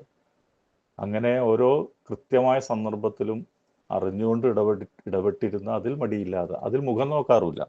അതിൻ്റെ ശരിതെറ്റുകൾ അദ്ദേഹം മനസ്സിലാക്കി കഴിഞ്ഞാൽ അത് ആര് എന്ന് ശ്രദ്ധിക്കാറ്. ഇപ്പോൾ നോട്ട് ഇരട്ടിപ്പിൻ്റെ അല്ലെങ്കിൽ നോട്ട് നിരോധനത്തിൻ്റെ ഒരു കാലത്ത് നമുക്കറിയാം, എം ടി വളരെ കൃത്യമായിട്ട് പറഞ്ഞു, ഇത് ആരെ സഹായിക്കാനാണ്, ആർക്ക് വേണ്ടിയാണ് ഈ പാവങ്ങൾ കഷ്ടപ്പെട്ടുണ്ടാക്കിയ പണം ഒരു സുപ്രഭാതത്തിൽ ഇല്ല, അതിൻ്റെ വിലയില്ല എന്ന് പറയുന്ന ഒരു തുഗ്ലക് പരിഷ്കാരം എന്നാണ് എം ടി അതിനെ വിശേഷിപ്പിക്കുക. അതുകൊണ്ട് തന്നെ എം ടിക്ക് ഒരുപാട് അവസാന കാലത്ത് വിമർശനങ്ങൾ അത്തരം സംഘപരിവാർ വർഗീയ ചേരികളിൽ നിന്ന് നേരിട്ട് ഉണ്ടായിട്ടുണ്ട്.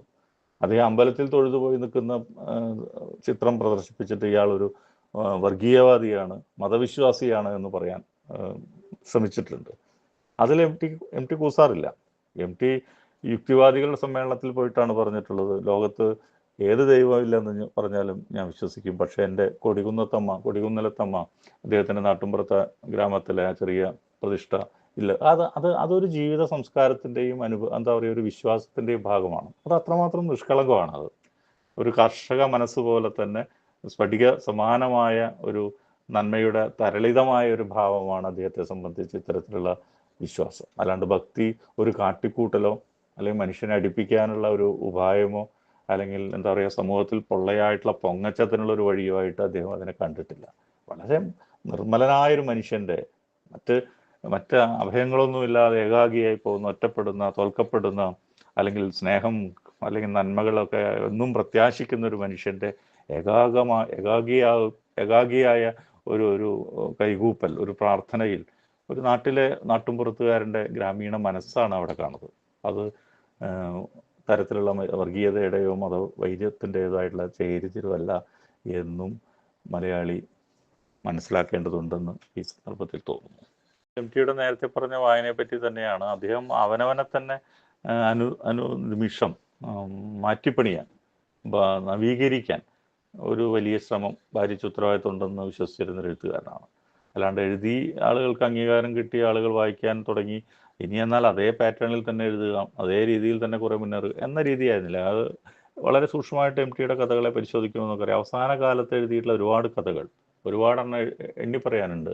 ഇപ്പോൾ അമേരിക്കൻ പശ്ചാത്തല ജീവിതം വരുന്ന ഷെർലക്ക്, വിൽപ്പന, പോര, അങ്ങനെ അനവധി കഥകളുണ്ട്. അതുപോലെ ഒരു പുരാവൃത്തം, ശിരോലിഖിതങ്ങൾ, എണ്ണിപ്പറയാവുന്ന അനവധി കഥകൾ.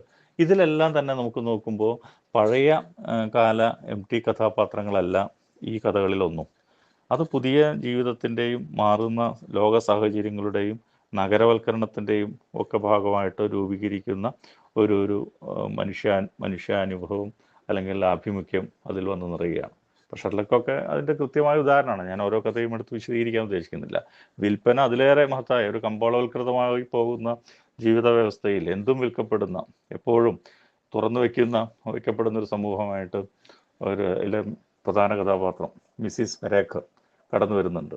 അവർ അവസാനം ചോദിക്കുന്നുണ്ട്, ഇവിടെ ഒരു പഴയ എന്താ പറയുക, സെക്കൻഡ് ഹാൻഡ് സെയിൽസിലേക്ക് തൻ്റെ ഫ്ലാറ്റ് മാറിപ്പോകുന്ന നഗരത്തിലൊക്കെ നിത്യസംഭവമായി. ഇന്നിപ്പോൾ നമ്മുടെ നാട്ടിലും അപരിചിതമല്ലാത്ത ഒരു തരത്തിലുള്ള സെയിലാണത്, സെക്കൻഡ് ഹാൻഡ് സെയിലുകൾ. അതിപ്പോൾ പഴയ സോഫയാകട്ടെ, വീട്ടുപകരണങ്ങളാകട്ടെ, കിടക്കയാകട്ടെ, കട്ടിലാകട്ടെ, ഫ്രിഡ്ജോ ടി വി, എല്ലാം വിറ്റൊഴിഞ്ഞ് വീട്ടുകാരൻ വീട് മാറിപ്പോകുന്ന ഒരവസ്ഥയെ വളരെ മനോഹരമായിട്ട് പുതിയ കാലമായിട്ട് കമ്പോളമായിട്ട് അവിടെ വിൽക്കപ്പെടാൻ വെക്കാൻ ഏറ്റവും എളുപ്പം താനാണെന്ന് ആ വീട്ടമ്മ തിരിച്ചറിയാം. കാരണം താനിവിടെ പഴകിപ്പോയിരിക്കുന്നു, തനിക്ക് വിലയില്ലാതായിരിക്കുന്നു. പുതിയ വീട്ടിലേക്ക്, പുതിയ സൗകര്യങ്ങളിലേക്ക്, പുതിയ ആഡംബരങ്ങളിലേക്ക്, പുതിയ നെറുകേടുകളിലേക്ക് മാറുമ്പോൾ അവിടെ ഏറ്റവും ഒക്വേർഡായിട്ട് പോകാൻ സാധ്യതയുള്ള ഒരാൾ ഒരുപക്ഷെ താനായിരിക്കും. ഏറ്റവും വേണ്ടപ്പെടാതെ ഉപേക്ഷിക്കപ്പെടാൻ പാകത്തിൽ നിൽക്കുന്ന ഒരാൾ താനായിരിക്കും. അതുകൊണ്ട് എന്നെ എളുപ്പം വിൽക്കുക, എനിക്കൊരു വിലയിടുക എന്ന് പറയുന്ന വളരെ അതിഭീകരമായ ആ മനുഷ്യബന്ധങ്ങളുടെ തകർച്ചയെപ്പറ്റി നമ്മൾ സൂക്ഷ്മം പറഞ്ഞിരുന്നൊരു കഥയാണ് വിൽപ്പന. അതുതന്നെയാണ് ശിരോലിഖിതങ്ങളിൽ. കാരണം പണ്ട് നമുക്കറിയാം, നാട്ടുംപുറം വലിയ സ്നേഹം, നന്മ തുടങ്ങിയിട്ടുള്ള ക്ലീഷകളിൽ നാട്ടുംപുറത്തെ ആളുകൾ. പക്ഷെ അതൊന്നുമല്ല, നാട്ടുംപുറവും ഒരുപാട് മാറിയിരിക്കുന്നു. ഒരു മരിക്കാൻ കിടക്കുന്ന, ആത്മഹത്യക്ക് ശ്രമിച്ച് ജീവിതവുമായിട്ട് മല്ലിട്ട് കിടക്കുന്ന ഒരു പെൺകുട്ടിയെ നോക്കി നിന്ന് കാഴ്ചപ്പണ്ടാരമാക്കുന്ന ഒരു സാമൂഹിക ഗ്രാമ്യ വ്യവസ്ഥയിൽ ഗ്രാമത്തിൽ നിന്ന് പുറത്തു വരുന്ന നഗരത്തിൽ നിന്നുള്ളൊരു കുട്ടിയാണ് അവിടെ അല്പെങ്കിലും മനുഷ്യത്വവും സ്നേഹവും ദയയും കാണിക്കുന്നത്. അപ്പം അത്തരത്തിലുള്ള പഴയ തൻ്റെ തന്നെ ധാരണകളെ മാറ്റി പുതിയ കാല കഥകളിലേക്ക്, പുതിയ കാല ജീവിതാനുഭവങ്ങളിലേക്ക് പരിവർത്തിപ്പിക്കാനുള്ള, നവീകരിക്കാനുള്ള വലിയ ശ്രമം എം ടിയിലെ എഴുത്തുകാരൻ എന്നും ശ്രമിച്ചിരുന്നു. അത് മറ്റുള്ളവരിലും അദ്ദേഹം പ്രതീക്ഷിച്ചിരുന്നു, മറ്റെഴുത്തുകാരിലും അദ്ദേഹം പ്രതീക്ഷിച്ചിരുന്നു. അത് ഞാൻ നേരത്തെ ആദ്യ സമയത്ത് പറഞ്ഞ പോലെ ഈ സ്വാതന്ത്ര്യാനന്ദ തലമുറയിൽ ചകിതനായി പോകുന്ന, ഏകാഗിയായി പോകുന്ന ഒരു വ്യക്തി മനസ്സ് വാശിയോടെ വെട്ടിപ്പിടിക്കാൻ ആശിക്കുന്ന, അത് ഭൗതിക നേട്ടങ്ങളായിട്ട്, സാമ്പത്തിക നേട്ടങ്ങളായിട്ട്, ജോലിയായിട്ട്, ഉദ്യോഗത്തിലെ എന്താ പറയുക കയറ്റങ്ങളായിട്ട് പുതിയ പ്രൊമോഷനുകളായിട്ടൊക്കെ നമ്മൾ ആഗ്രഹിക്കുന്ന ഒരു സാധാരണ മനുഷ്യൻ ഇച്ഛിക്കുന്ന അത്തരത്തിലുള്ള എല്ലാ പടവുകളും വെട്ടിപ്പിടിച്ച് കയറി അവസാനം തിരിഞ്ഞു നോക്കുമ്പോൾ നേടിയത് എന്താണ് എന്ന് തിരിച്ചറിയാതെ പോകുന്ന ഒരു നിഷ്ഫലത എം ടിയുടെ മിക്കവാറും കഥാപാത്രങ്ങളിലും ഒക്കെ പരന്നു കിടക്കുന്നതാണ്. ഒരു തരം എന്താ പറയുക, അസ്തമയ ഭംഗിയുടെ ഒരു തരം വിഷാദഛായ ഈ ജയങ്ങളിലൊക്കെ ഇരുൾ പടർത്തും. ജയിച്ചിട്ടും തോറ്റുപോകുന്ന യുദ്ധങ്ങളാണല്ലോ താൻ ഇത്രകാലം നടത്തിയതെന്ന് തിരിച്ചറിയുന്നിടത്ത് ആണ് പല കഥകളും അവസാനിക്കുന്നത്. അതുപോലെ തന്നെയാണ് ഞാൻ നേരത്തെ പറഞ്ഞ മാതിരി മതേതരമായ ഒരു ജീവിത ചിന്ത. അത് നാലുകെട്ടിലാകട്ടെ, മറ്റേത് നാലുകെട്ടാണ് അതിൻ്റെ മൂർത്തിമത്തായിട്ട് രൂപം.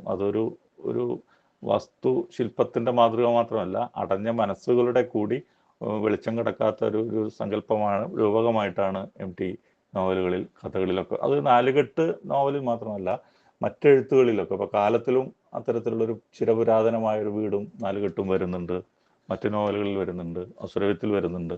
അപ്പോൾ അതിനെയൊക്കെ അതിജീവിക്കാനും അതിവർത്തിക്കാനും ആ എന്താ പറയുക, കുത്തഴികളിലും ചിതൽ കുത്തു വീണ ഇടനാഴികളും പൊളിച്ച് പുതിയ മനുഷ്യനെ അന്വേഷിക്കുന്ന ഒരു കാഴ്ചയിലേക്ക് യാത്ര തുടരുന്ന ഗോവിന്ദൻകുട്ടി അല്ലെങ്കിൽ സേതുവാണ് നമുക്ക് മുന്നിൽ, പുണ്യാണ് നമുക്ക് മുന്നിൽ എം ടിയിലൂടെ പുനരവതരിക്കും. ടിയുടെ ഈ സർഗാത്മകമായ പ്രതിഭാവിശേഷങ്ങളെ പറ്റി പറയുന്നതോടൊപ്പം തന്നെ അദ്ദേഹം പുലർത്തിയ വളരെ നിശബ്ദനായിട്ട് പ്രവർത്തിച്ച ഒരു സംഘാടകൻ എന്ന നിലയിൽ അദ്ദേഹം കേരളീയ സമൂഹത്തിന് ചെയ്തു വെച്ച ഒരുപാട് നന്മകളുണ്ട്. അതിലൊന്നാണ് മലയാളിയുടെ ഇക്കാലത്തെ അഭിമാനമായി മാറേണ്ട തിരൂരെ എഴുത്തച്ഛൻ്റെ ആചാര്യൻ്റെ പേരിലുള്ള തുഞ്ചൻ പറമ്പിൻ്റെ മുഖ്യ കാര്യദർശി എന്ന നിലയിൽ അദ്ദേഹം പ്രവർത്തിച്ച കാലം. 3 പതിറ്റാണ്ടായിട്ട് അദ്ദേഹം അതിൻ്റെ അമരത്തുണ്ട്. അതുപോലെ തന്നെയാണ് സാഹിത്യ അക്കാദമിയുടെ പ്രസിഡൻ്റായിട്ട് പ്രവർത്തിച്ച ഒരു 4-5 വർഷം. ഈ ഘട്ടത്തിലൊക്കെ അദ്ദേഹത്തിലെ ഒരു എന്താ പറയുക, നേതൃപരമായ ഗുണസവിശേഷത നമ്മൾ അറിഞ്ഞതാണ്. അറിയാച്ചാൽ അത് അങ്ങനെ വാചാലമായിട്ട് പ്രകടനപരമായിട്ട് പ്രസംഗത്തിലൊന്നുമല്ല. അവിടെ നടന്ന പരിവർത്തനങ്ങൾ, അവിടെ നടന്ന വലിയ ആധുനികവൽക്കരണങ്ങൾ, അതിന് കാലത്തിനനുസൃതമായിട്ട് അത്തരം ഇടങ്ങളെ പുതിയ എഴുത്തുകാരുടെയും സംസ്കാരത്തിൻ്റെയും ഒരു സംഗമ ഭൂമിയാക്കി മാറ്റുന്നതിൽ അദ്ദേഹം കാട്ടിയ വലിയ ഒരു പരിപ്രേക്ഷ്യം, വീക്ഷണ രീതി, അത് തൻ്റെ സഞ്ചാരത്തിൽ ലോക സാഹിത്യവുമായിട്ട് ലോകത്തിൻ്റെ വിവിധ തരത്തിലുള്ള ഇങ്ങനെ ഇടങ്ങളിലൊക്കെ അദ്ദേഹം നടന്നും സഞ്ചരിച്ചും കണ്ട അനുഭവങ്ങളെ കൂടി ആർജിച്ച് നടപ്പാക്കിയ വലിയ പരിഷ്കാരങ്ങളാണ്. അത് ഞാൻ വിശദീകരിക്കുന്നില്ല.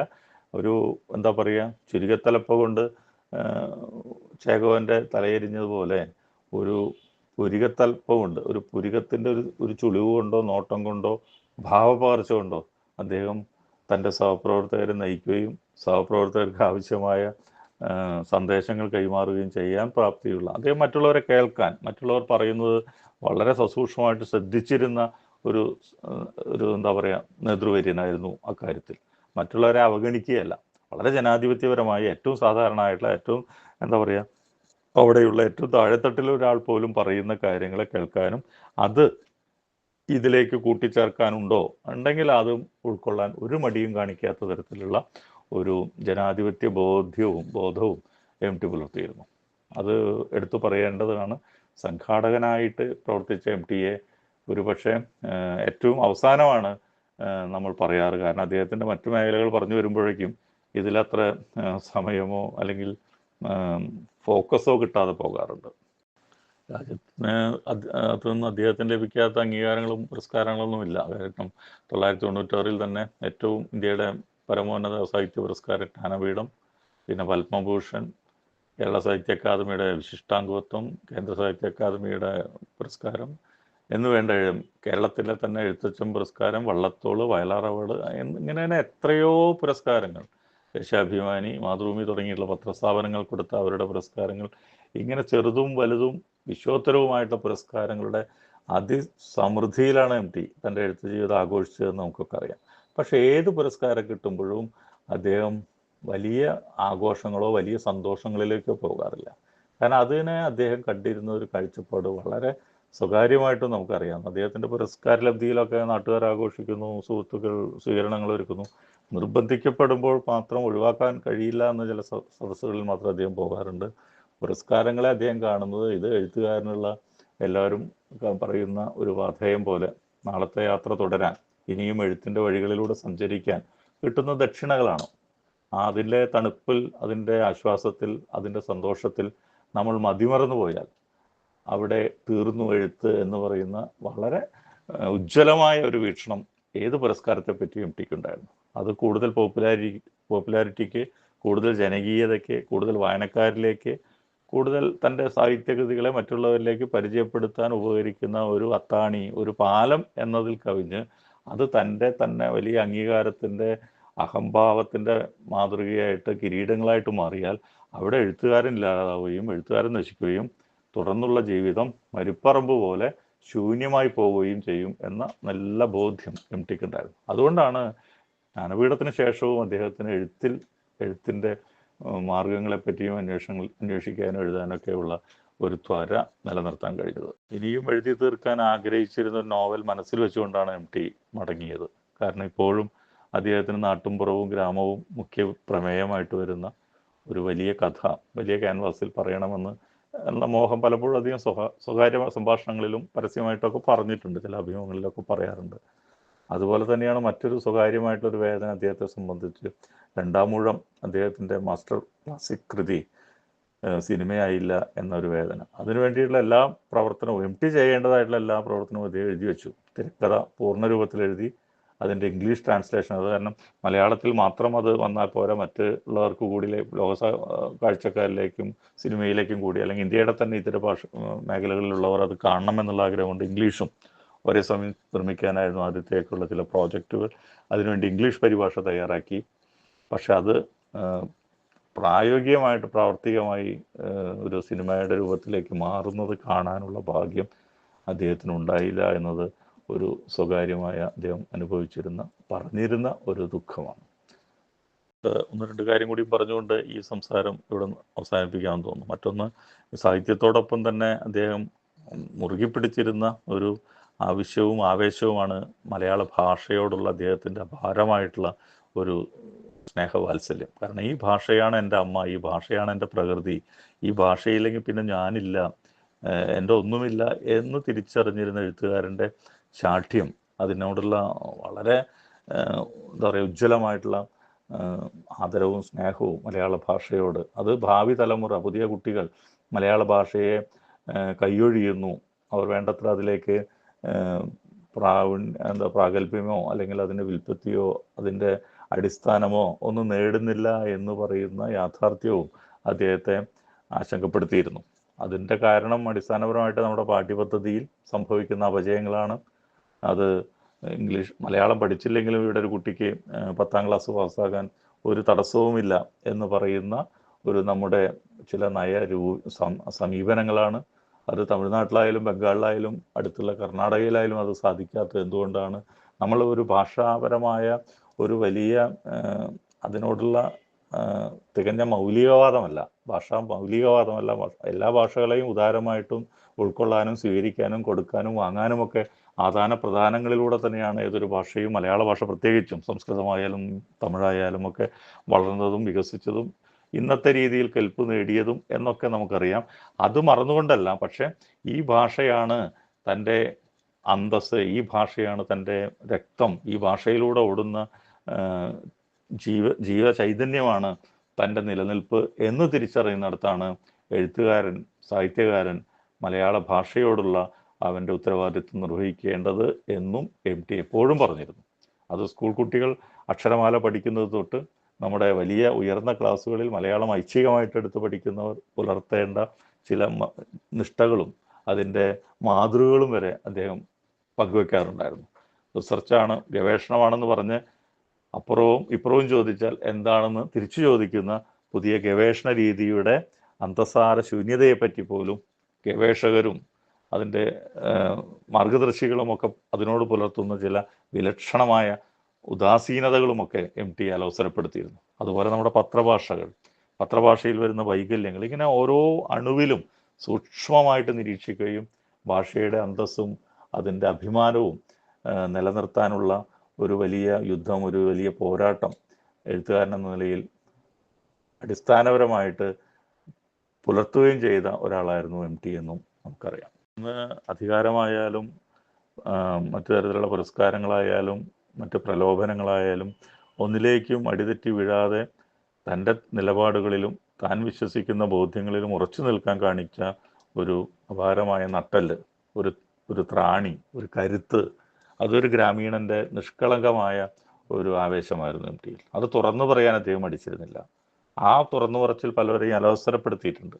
അധികാര രൂപങ്ങളോട് അദ്ദേഹം അടിമത്തത്തിൻ്റെതായിട്ടുള്ള അല്ലെങ്കിൽ എന്തെങ്കിലും നേടാൻ വേണ്ടിയിട്ടുള്ള കോംപ്രമൈസിനോ വിട്ടുവീഴ്ചകൾക്കോ അത്തരത്തിലുള്ള ഒരു തരത്തിലുള്ള സ്തുതി വാചകങ്ങൾക്കോ അദ്ദേഹത്തെ കിട്ടില്ല. അദ്ദേഹത്തിൻ്റെ രീതി അറിയുന്ന ആരും തന്നെ അതിന് ശ്രമിക്കാറുമില്ല. അപ്പോൾ ഇവിടെയെല്ലാം എഴുത്തുകാരൻ എന്ന് പറയുന്ന ഒരു എന്താ പറയുക, അത്തരത്തിലുള്ളൊരു സാമൂഹ്യ ജീവിയുടെ അന്തസ്സും ആത്മാഭിമാനവും ഉയർത്തിപ്പിടിക്കുക എന്ന ഒരു ലക്ഷ്യം എം ടിക്ക് ഉണ്ടായിരുന്നു. ആരുടെ മുമ്പിൽ അടിയറ വയ്ക്കാനുള്ളതല്ല തൻ്റെ എഴുത്തിന് തനിക്ക് ലഭിച്ചിട്ടുള്ള ഈ വരദാനം, തൻ്റേത് മാത്രമായിട്ടുള്ള ഈ ഒരു സാഫല്യം, അത് എൻ്റെ ചൈതന്യമായിട്ട്, എൻ്റെ ആത്മാവ് പോലെ, എൻ്റെ പ്രാണൻ പോലെ, എൻ്റെ അസ്തിത്വത്തിൻ്റെ ഭാഗമായിട്ട് നിൽക്കണമെങ്കിൽ അതിൽ വിട്ടുവീഴ്ചകൾ പാടില്ല.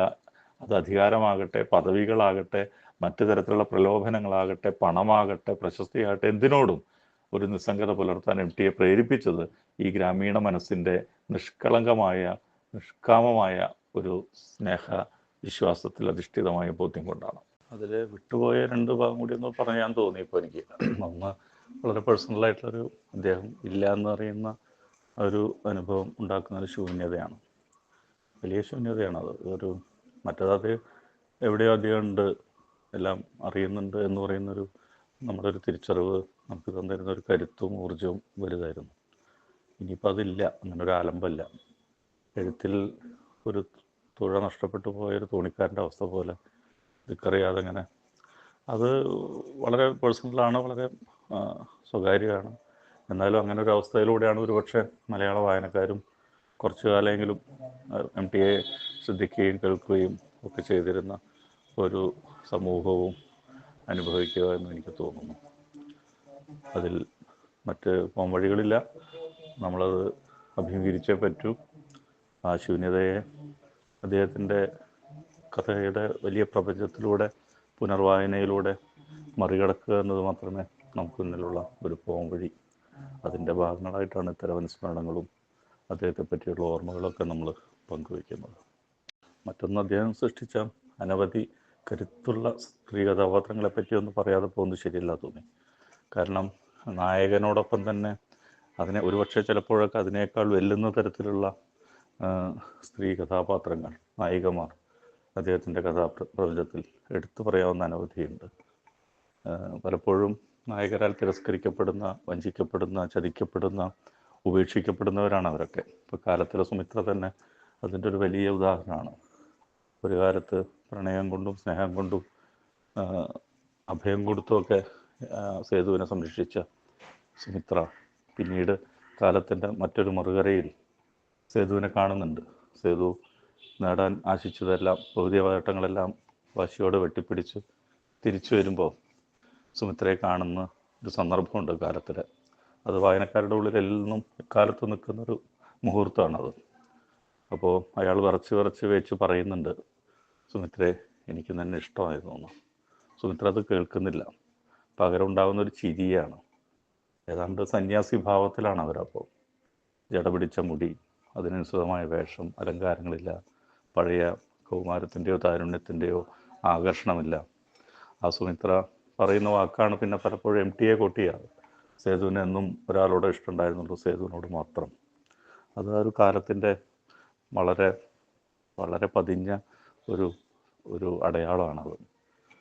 സുമിത്ര പറയുന്ന ആ വാക്കിൽ സുമിത്ര നിരാകരിക്കുന്ന, നിഷ്കാമയായിട്ട് ഒരു തരം സന്യാസ മനസ്സോടുകൂടി തന്നെ താൻ ആർജിച്ച ഒരു കരുത്തോടു കൂടി ഒരു ഭൂതകാലത്തെ പുച്ഛിച്ചു ചിരിക്കുകയാണ്. തൻ്റെ പഴയ കൗതൂഹലങ്ങളെ, തൻ്റെ പഴയ സ്വപ്നങ്ങളെയൊക്കെ അവർ ഒറ്റ വാക്കിൽ നിരാകരിക്കുകയാണ്. അതൊരു വലിയ കരുത്താണ് സ്ത്രീക്ക് മാത്രം. അവിടെ പുരുഷൻ തോൽക്കപ്പെടുക. എത്ര കരുത്തുണ്ടെന്ന് അഭിമാനിക്കുകയും കുറേ യുദ്ധങ്ങൾ ജയിക്കുകയൊക്കെ ചെയ്ത പുരുഷൻ ആയുധം വെച്ച് കീഴടങ്ങുകയാണ് സ്ത്രീക്ക് മുന്നിൽ, സ്ത്രീയുടെ അപാരമായിട്ടുള്ള ശക്തി സൗന്ദര്യത്തിന് മുന്നിൽ. അതുപോലെ തന്നെയാണ് മഞ്ഞിലെ വിമലയും. വിമലയ്ക്കറിയാം നിഷ്ഫലമായ കാത്തിരിപ്പാണ്, അതൊരു തരം അയഥാർത്ഥമാണ്, എങ്കിലും അത് വരും എന്ന തൻ്റെ ഓർമ്മകളിലൂടെ ഒരു പ്രതിരോധം തീർക്കുകയാണ് അവർ. ഓർമ്മകളെ സായുജ്യം അണയാനല്ല, അത് താലോലിക്കാനല്ല, ആ ഓർമ്മകളെ ഒരു പരിച പോലെ, ഒരു പ്രതിരോധം പോലെ അവർ തൻ്റെ ഭൂതകാലത്തെ ഇങ്ങനെ സംരക്ഷിക്കുകയാണ്. അത് ഒരു ഷെല്ലിലേക്ക് ഉൾവലിഞ്ഞ് ആ ഷെല്ലിനകത്ത് കാണുന്ന ജീവിതം മതി തനിക്കെന്ന് തീരുമാനിച്ചുറപ്പിക്കുന്ന, പക്ഷേ വിമല കാത്തിരിപ്പിൻ്റെയും വിരഹ ദുഃഖത്തിൻ്റെയും പ്രണയാർദ്രമായ ഓർമ്മകളുടെയും ഒരു കടൽ അവരുടെ ഉള്ളിൽ സൂക്ഷിക്കുന്നുണ്ട്. അത് അവരുടെ ആ കഥാപാത്രം കൊടുക്കുന്ന കാലത്തെയും വലിയ ധൈര്യമാണ്. നിഷ്കാസിതരാകുന്ന കാമുകിമാർക്ക്, പെൺകുട്ടികൾക്കൊക്കെ ഇങ്ങനെയും ജീവിക്കാം, എനിക്കിത് മതി എന്ന് പറയുന്നൊരു തീർപ്പുണ്ടല്ലോ. ആ തീർപ്പ് വലിയ വലിയ തിരിച്ചറിവും വലിയ വിസ്മയവുമായിരുന്നു. അതാണ് ആ നോവൽ ഇന്നും ജനഹൃദയങ്ങളിൽ ജീവിക്കുന്നത്, വീണ്ടും വായിക്കപ്പെടുന്നത്. അതുപോലെ അനവധി കഥകളിലുണ്ട്. വാരിക്കുഴിയിലാവട്ടെ, വിൽപ്പനയിൽ കാണുന്ന മിസ്സിസ് പെരേക്കർ, ഞാൻ നേരത്തെ പറഞ്ഞു അത്. അങ്ങനെ ഓരോ കഥയിലും തുടിക്കുന്ന, ജീവിതവുമായിട്ട് നേർക്ക് നേർ നിൽക്കുമ്പോൾ പരാജയം സമ്മതിക്കാതെ തൻ്റെ തോൽവികളിൽ താൻ ശരി കണ്ടെത്തുകയും വിജയം ആഘോഷിക്കുകയും നിശബ്ദമായിട്ട് പുഞ്ചിരിക്കുകയും ചെയ്യുന്ന സ്ത്രീ കഥാപാത്രങ്ങളുടെ നിര. അതുതന്നെയാണ് പഞ്ചാഗ്നിയിലെ ഇന്ദിര എന്ന് പറയുന്ന കഥാപാത്രത്തിലൂടെ MT സൃഷ്ടിച്ചത്. വേണമെങ്കിൽ അവർക്ക് ജീവിതത്തിൻ്റെ മറ്റൊരു വഴിയിലേക്ക് ഇറങ്ങി രക്ഷപ്പെടാമായിരുന്നു. പൊതുസമൂഹം, നമ്മൾ ഭൂരിപക്ഷ സമൂഹം വിചാരിക്കുന്ന പോലെ, വിശ്വസിക്കുന്ന പോലെ അവർക്ക് ഒരു സാധാരണ ജീവിതത്തിലേക്ക് മടങ്ങി വരാനുള്ള എല്ലാ സാധ്യതകളും തുറന്നു കിടക്കുമ്പോഴാണ് അവർ വീണ്ടും ഒരു അരുതായകയെ, ഒരു കട്ട് നീതിക്കെതിരെ പഴയ ആയുധം എടുത്ത്, തോക്കെടുത്ത് വെടിവെച്ച് എനിക്ക് എന്നിൽ നിന്ന് രക്ഷപ്പെടാൻ, എനിക്ക് എന്നിൽ നിന്ന് ഒളിച്ചോടാൻ കഴിയുന്നില്ലല്ലോ എന്ന് പറഞ്ഞ് വിതുമ്പുന്നത്. അത് വലിയ സ്ത്രീക്ക് മാത്രം കഴിയുന്ന ഒരു തിരഞ്ഞെടുപ്പാണത്. ഒരുപക്ഷെ കൗശലക്കാരനായ പുരുഷൻ അവിടെ തൻ്റെ സുരക്ഷിതമായ മാർഗങ്ങൾ അന്വേഷിച്ച് പോകുമ്പോൾ, സ്ത്രീ എന്ന് പറയുന്ന ചപലയല്ലാത്ത, വളരെ കരിരുമ്പിൻ്റെ കരുത്തും സൂക്ഷ്മതയും ഉള്ളിൽ സൂക്ഷിക്കുന്നവർ തൻ്റെ ഉറച്ച ബോധ്യങ്ങളിൽ നിന്നുകൊണ്ട് വീണ്ടും ജീവിതവുമായി പടവെട്ടാൻ, വരുംവരായകളെ നേരിടാൻ, ഭാവിയെ എതിരേൽക്കാൻ തയ്യാറായി നിൽക്കുന്ന കാഴ്ചകളാണ്. ഇങ്ങനെ അദ്ദേഹം എഴുതി വെച്ച, രേഖപ്പെടുത്തിയ, ആലേഖനം ചെയ്ത, ചിത്രണം ചെയ്ത സ്ത്രീ കഥാപാത്രങ്ങൾ മലയാള സ്ത്രീത്വത്തിൻ്റെയും അതുപോലെ മാതൃഭാവത്തിൻ്റെയും എല്ലാം സഹിക്കുന്ന, എല്ലാം ത്യജിക്കാൻ സന്നദ്ധയായ പാഞ്ചാലിയെ പോലെയുള്ള, കുന്തിയെ പോലെയുള്ളവരെയൊക്കെ പുനഃസൃഷ്ടിക്കുമ്പോൾ അദ്ദേഹം കാണിച്ചൊരു വൈഭവം അതാണ്. ആ ഒരു മാതൃഭാവത്തിൻ്റെ സന്ദിഗ്ധകളെ അദ്ദേഹം തന്മയത്വത്തോടുകൂടി അവതരിപ്പിച്ചിട്ടുണ്ട്. മലയാള ഭാഷയുള്ളിടത്തോളം എം ടിയുടെ സാഹിത്യം നിലനിൽക്കും എന്ന് വിശ്വസിക്കുകയാണ് നമ്മളൊക്കെ. അത് വായിക്കപ്പെടും, അത് തലമുറകൾ മാറി മാറി പകർന്ന് അത് കൈമാറ്റം ചെയ്യപ്പെടും. എം ടിയുടെ കഥാപാത്രങ്ങൾ നമുക്ക് ചുറ്റും, നമുക്കിടയിൽ, ഒരുപക്ഷെ നമ്മളായി തന്നെ പലപ്പോഴും വേഷപ്രച്ഛന്നരായി നമുക്കിടയിൽ ജീവിക്കും. അത് നമ്മളെ ഒരേ സമയം തിരുത്തിക്കൊണ്ടിരിക്കും, നമ്മളെ മുന്നോട്ട് പോകാൻ പ്രേരിപ്പിച്ചുകൊണ്ടിരിക്കും. സത്യത്തിനും ആത്മാർത്ഥതയ്ക്കും സ്നേഹത്തിനും നന്മകൾക്കും വേണ്ടിയുള്ള ഈ നിരന്തരമായ പ്രയാണം മനുഷ്യരാശി ഉള്ളിടത്തോളം, മലയാളി ഉള്ളിടത്തോളം തുടരും. മലയാള ഭാഷയുടെ ഒഴുക്ക് പോലെ തന്നെ ആ സാഹിത്യത്തിൻ്റെ ഒഴുക്കും അതിൻ്റെ അനർഗളമായ പ്രവാഹവും കാലം കടന്ന് ഏതൊരു തലമുറയെയും ആശ്ലേഷിക്കും എന്നും കൂടി പറഞ്ഞു വയ്ക്കാൻ ഞാൻ ഇഷ്ടപ്പെടുന്നു.